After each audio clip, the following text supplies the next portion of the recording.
ರಾಹುಲ್ ಗಾಂಧಿ ಅಮೇಥಿಯಲ್ಲಿ ಸ್ಪರ್ಧಿಸಿರುವ ಬಗ್ಗೆ ಇಂದು ನಿರ್ಧಾರವಾಗಲಿದೆ. ರಾಹುಲ್ ಗಾಂಧಿ ಸಲ್ಲಿಸಿದ ನಾಮಪತ್ರದಲ್ಲಿರುವ ಮಾಹಿತಿ ಬಗ್ಗೆ ದೂರುಗಳು ಬಂದ ಹಿನ್ನೆಲೆಯಲ್ಲಿ ಅಮೇಥಿ ಚುನಾವಣಾಧಿಕಾರಿ ಸ್ಪಷ್ಟನೆ ಕೋರಿದ್ರು. ಅಲ್ಲದೆ ನಾಮಪತ್ರ ಪರಿಶೀಲನೆಯನ್ನು ಎಂದಿಗೆ ಮುಂದೂಡಿದ್ರು.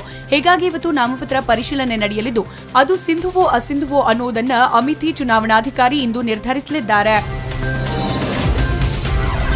ಉತ್ತರ ಪ್ರದೇಶದ ವಾರಣಾಸಿಯಿಂದ ಕಣಕ್ಕಿಳಿದಿರುವ ಪ್ರಧಾನಿ ಮೋದಿ ಏಪ್ರಿಲ್ 26ರಂದು ನಾಮಪತ್ರ ಸಲ್ಲಿಸಲಿದ್ದಾರೆ. ನಾಮಪತ್ರ ಸಲ್ಲಿಕೆಗೂ ಒಂದು ದಿನ ಮೊದಲು ಬೃಹತ್ ರೋಡ್ ಶೋ ನಡೆಸೋಕೆ ಕೇಸರಿ ಪಾಳಯ ನಿರ್ಧರಿಸಿದೆ. ಈಗಾಗಲೇ ಏಪ್ರಿಲ್ 25ರಂದು ರೋಡ್ ಶೋಗೆ ಭರ್ಜರಿ ಪ್ಲಾನ್ ನಡೆದಿದ್ದು ಬಿಜೆಪಿ ಎಲ್ಲ ರೂಪುರೇಷೆ ಸಿದ್ಧಗೊಂಡಿದೆ. ಬಿಜೆಪಿ ರಾಷ್ಟ್ರೀಯ ಅಧ್ಯಕ್ಷ ಅಮಿತ್ ಶಾ ಸೇರಿದಂತೆ ಹಲವು ಬಿಜೆಪಿ ನಾಯಕರು ಈ ರೋಡ್ ಶೋನಲ್ಲಿ ಭಾಗಿಯಾಗುವ ಸಾಧ್ಯತೆ ಇದೆ. ರಾಯಚೂರಿನ ಜಿಲ್ಲಾ ಪಂಚಾಯತ್ ಸದಸ್ಯನ ಮನೆ ಮೇಲೆ ಐಟಿ ಇಲಾಖೆ ಮತ್ತು ಚುನಾವಣಾಧಿಕಾರಿಗಳು ಜಂಟಿ ದಾಳಿ ನಡೆಸಿದ್ದಾರೆ. ಲಿಂಗಸಗೂರು ರಸ್ತೆಯಲ್ಲಿರುವ ಕೃಷ್ಣ ಮೇಡೌನ್ಸ್ನಲ್ಲಿರುವ ಜಿಲ್ಲಾ ಪಂಚಾಯತ್ ಸದಸ್ಯ ಸಂದೀಪ್ ನಾಯ್ಕರ ಮನೆ ಮೇಲೆ ದಾಳಿ ನಡೆದಿದೆ. ಮೈತ್ರಿ ಅಭ್ಯರ್ಥಿ ಬಿವಿ ನಾಯ್ಕರ ಅಳಿಯ ಸಂದೀಪ್ ನಿವಾಸಕ್ಕೆ 20 ವಾಹನಗಳಲ್ಲಿ ಬಂದ ಅಧಿಕಾರಿಗಳ ತಂಡ ಸುಮಾರು 2 ಲಕ್ಷ ಹಣ ಜಪ್ತಿ ಮಾಡಿದೆ. ಜಿಲ್ಲಾ ಪಂಚಾಯತ್ ಸಿಇಒ ನಳಿನ್ ಅತುಲ್, ರಾಯಚೂರು ಸಹಾಯಕ ಆಯುಕ್ತೆ ಶಿಲ್ಪಾ ಶರ್ಮಾ ನೇತೃತ್ವದಲ್ಲಿ ದಾಳಿ ನಡೆದಿದೆ. ದಾಖಲೆ ಇಲ್ಲದೆ ಸ್ಕೂಟಿಯಲ್ಲಿ ಅಕ್ರಮವಾಗಿ ಸಾಗಿಸ್ತಾ ಇದ್ದ 6 ಲಕ್ಷ ರೂಪಾಯಿನ ಚುನಾವಣಾಧಿಕಾರಿಗಳು ಧಾರವಾಡ ಜಿಲ್ಲೆಯ ಕೊಂಡಿಕೊಪ್ಪ ಚೆಕ್ಪೋಸ್ಟ್ನಲ್ಲಿ ವಶಕ್ಕೆ ಪಡೆದಿದ್ದಾರೆ. ಎಫ್ಎಸ್ಟಿ ಅಧಿಕಾರಿಗಳು ತಪಾಸಣೆ ನಡೆಸುತ್ತಿದ್ದ ಸಂದರ್ಭದಲ್ಲಿ ಸ್ಕೂಟಿಯೊಂದರ ಡಿಕ್ಕಿಯಲ್ಲಿ ಹಣ ಪತ್ತೆಯಾಗಿದೆ.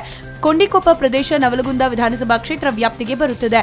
ಇನ್ನು ನಾಳೆ ಮತದಾನ ಇರೋದ್ರಿಂದ ಎಲ್ಲೆಡೆ ಬಿಗಿ ಕ್ರಮ ಕೈಗೊಳ್ಳಲಾಗಿದೆ. ಗುತ್ತಿಗೆದಾರರು, ರಾಜಕೀಯ ಪಕ್ಷಗಳ ಮುಖಂಡರು, ಪ್ರಮುಖ ಕಾರ್ಯಕರ್ತರ ಮೇಲೆ ಚುನಾವಣಾಧಿಕಾರಿಗಳು ಹದ್ದಿನ ಕಣ್ಣಿಟ್ಟಿದ್ದಾರೆ. ಇಷ್ಟು ದಿನ ರಾಜ್ಯ ರಾಜಕಾರಣಿಗಳು ಮಾತ್ರ ಕಣ್ಣೀರಿಡ್ತಾ ಇದ್ರು. ಇದೀಗ ರಾಷ್ಟ್ರಮಟ್ಟದಲ್ಲೂ ರಾಜಕಾರಣಿಗಳು ಕಣ್ಣೀರು ಇಡ್ತಿರುವ ಪ್ರಸಂಗಗಳು ಜಾಸ್ತಿಯಾಗ್ತಿವೆ. ಇದಕ್ಕೆ ಸಾಕ್ಷಿ ಎಂಬಂತೆ ನಿನ್ನೆ ಮುರಾದಾಬಾದ್ನಲ್ಲಿ ಕಣಕ್ಕಿಳಿದಿರುವ ಕಾಂಗ್ರೆಸ್ನ ಅಭ್ಯರ್ಥಿ ಶಾಯರ್ ಇಮ್ರಾನ್ ಪ್ರತಾಪ್ ಭಾಷಣದ ವೇಳೆ ಗಳಗಳನೆ ಹತ್ತಿದ್ದಾರೆ. ಇನ್ನು ಇದಕ್ಕೂ ಕೆಲ ದಿನಗಳ ಹಿಂದೆ ಬಿಜೆಪಿ ಅಭ್ಯರ್ಥಿ ಜಯಪ್ರದಾ ಹಾಗೂ ಸಮಾಜವಾದಿ ಪಕ್ಷದ ಅಭ್ಯರ್ಥಿ ಆಜಂ ಖಾನ್ ಕೂಡ ಪ್ರತ್ಯೇಕ ರ್ಯಾಲಿಗಳಲ್ಲಿ ತಮ್ಮ ಮೇಲೆ ಬರುವ ಆರೋಪಗಳನ್ನು ನೆನೆದು ಕಣ್ಣೀರು ಹಾಕಿದ್ರು. ಮನೇಕಾ ಗಾಂಧಿಯ ಪುತ್ರ ವರುಣ್ ಗಾಂಧಿ ಮುಸ್ಲಿಮರು ನನಗೆ ವೋಟ್ ಹಾಕ್ತೇ ಇದ್ರು, ನಾನು ಅವರ ಕೆಲಸ ಕಾರ್ಯಗಳನ್ನ ಮಾಡಿಸಿಕೊಡುವೆ ಎಂದಿದ್ದಾರೆ.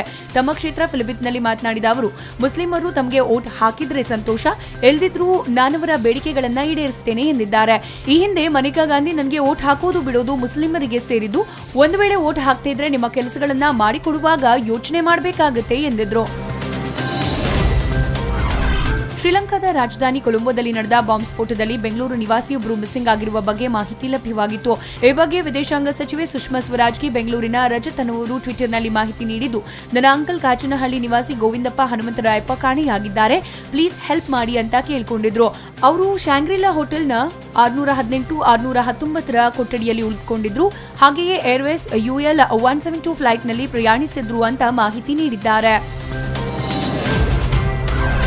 ಶ್ರೀಲಂಕಾದಲ್ಲಿ ನಿನ್ನೆ 8 ಕಡೆಗಳಲ್ಲಿ ನಡೆದ ಸರಣಿ ಬಾಂಬ್ ಸ್ಫೋಟದಲ್ಲಿ ಬಾಂಗ್ಲಾದೇಶದ ಪ್ರಧಾನಿ ಶೇಖ್ ಹಸೀನಾರ ಸಂಬಂಧಿ ಕೂಡ ನಾಪತ್ತೆಯಾಗಿದ್ದಾರಂತೆ. ಹೀಗಂತ ಸ್ವತಃ ಅವರೇ ಹೇಳಿಕೊಂಡಿದ್ದಾರೆ. ಅಲ್ಲಿನ ಸುದ್ದಿ ಮಾಧ್ಯಮಗಳ ವರದಿ ಪ್ರಕಾರ ಅವಾಮಿ ಲೀಗ್ನ ಶೇಖ್ ಸಲೀಂರ ಅಳಿಯ ಹಾಗೂ ಮೊಮ್ಮಗಳು ಬಾಂಬ್ ಸ್ಫೋಟಗೊಂಡ ರೆಸ್ಟೋರೆಂಟ್ನಲ್ಲಿ ಊಟ ಮಾಡ್ತಿದ್ರಂತೆ. ಘಟನೆ ಬಳಿಕ ಮೊಮ್ಮಗಳು ಕಾಣೆಯಾಗಿದ್ದಾಳೆ ಎನ್ನಲಾಗಿದೆ. ರೆಬಲ್ ಸ್ಟಾರ್ ಅಂಬರೀಶ್ ಪುತ್ರ ಅಭಿಷೇಕ್ರ ಚೊಚ್ಚಲ ಚಿತ್ರ ಅಮರ್ನ ಸುಮ್ಮನೆ ಲಿರಿಕಲ್ ಸಾಂಗ್ ಯೂಟ್ಯೂಬ್ನಲ್ಲಿ ಧೂಳೆಬ್ಬಿಸ್ತಾ ಇದೆ. ಈಗಾಗಲೇ ಈ ಲಿರಿಕಲ್ ಸಾಂಗ್ಗೆ 3,80,000ಕ್ಕೂ ಅಧಿಕ ವ್ಯೂಸ್ ಆಗಿದೆ. ಸದ್ಯ ಸುಮ್ಮನೆ ಹಾಡು ಟ್ರೆಂಡಿಂಗ್ನಲ್ಲಿ 3ನೇ ಸ್ಥಾನದಲ್ಲಿ ಮಿಂಚ್ತಾ ಇದೆ. ಸುಮಧುರ ಹಾಡಿಗೆ ಲಕ್ಷಾಂತರ ಮಂದಿ ಮನಸೋತಿದ್ದಾರೆ. ಶ್ರೇಯಾ ಘೋಷಾಲ್, ಸೋನು ನಿಗಮ್ ಈ ಹಾಡಿಗೆ ದನಿಯಾಗಿದ್ದಾರೆ.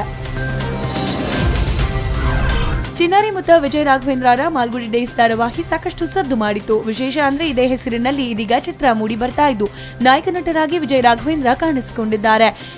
ಕಿಶೋರ್ ಮೂಡಬಿದ್ರೆ ನಿರ್ದೇಶನ ಮಾಡ್ತಿರುವ ಚಿತ್ರದ ಪಾತ್ರಕ್ಕಾಗಿ ವಿಜಯ್ 18 ಕೆಜಿ ತೂಕ ಇಳಿಸಿಕೊಳ್ಳಲಿದ್ದಾರಂತೆ. ಈಗಾಗಲೇ 4 ಕೆಜಿ ತೂಕವನ್ನ ಇಳಿಸಿಕೊಂಡಿರುವ ಅವರು ಇನ್ನು 14 ಕೆಜಿ ತೂಕ ಇಳಿಸಿಕೊಳ್ಳೋಕೆ ಭರ್ಜರಿ ವರ್ಕೌಟ್ ಮಾಡ್ತಿದ್ದಾರೆ.